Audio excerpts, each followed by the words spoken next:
ఇది CrPC 173 sub class 8 లో చాలా స్పష్టంగా చెప్తుంది. కాబట్టి ఇక్కడ లోపం జరుగుతుంది. దాంట్లో సార్ ఇంటెన్షన్ సుబ్బారావు గారు మీ ఇంటెన్షన్ నాకు అర్థమైంది.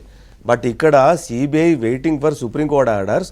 వీళ్ళని కూడా విచారించండి, వీళ్ళని కూడా because the high profile supreme court respond అవ్వకుండా నాకు తెలిసినంతవరకు సిబిఐ రెస్పాండ్ అయ్యే అవకాశమే లేదండి.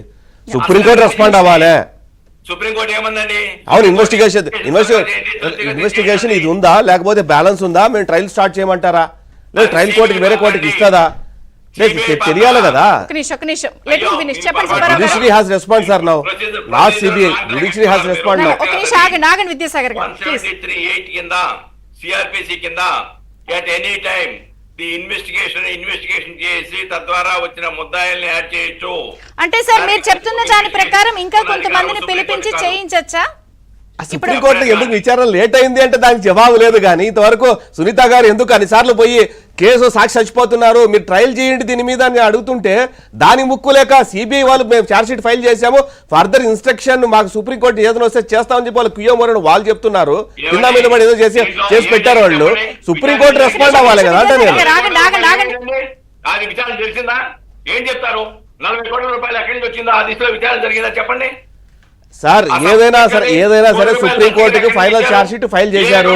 దాంట్లో క్వైరీస్ ఉంటే సుప్రీంకోర్టు దాని మీద క్వైరీస్ రేజ్ చేయాలి. కానీ సిబిఐ వాలంటరీగా ఇంతవరకు చేయగలిగింది వాటికి వదిలేయటమే. ఇప్పుడు జుడిషియరీ హ్యాస్ టు రెస్పాండ్ అంటున్నా నేను. జుడిషియరీ రెస్పాండ్ అయితే ఇది చేయదు, నీ ఇన్వెస్టిగేషన్ తప్పు, ఈ పాయింట్ల మీద నువ్వు ఇన్వెస్టిగేషన్ చేయలేదు, నువ్వు ఫర్దర్ గా మళ్ళీ ఇన్వెస్టిగేషన్ చేయని చెప్పి సిబిఐ వాళ్ళకి మళ్ళీ చెప్తే సిబిఐ చేస్తుంది. కానీ సిబిఐ చేయలేదంటే సుప్రీంకోర్టు ఎందుకు ఇంతవరకు కేసు రాలేదు? సునీత గారు అన్నిసార్లు సుప్రీంకోర్టు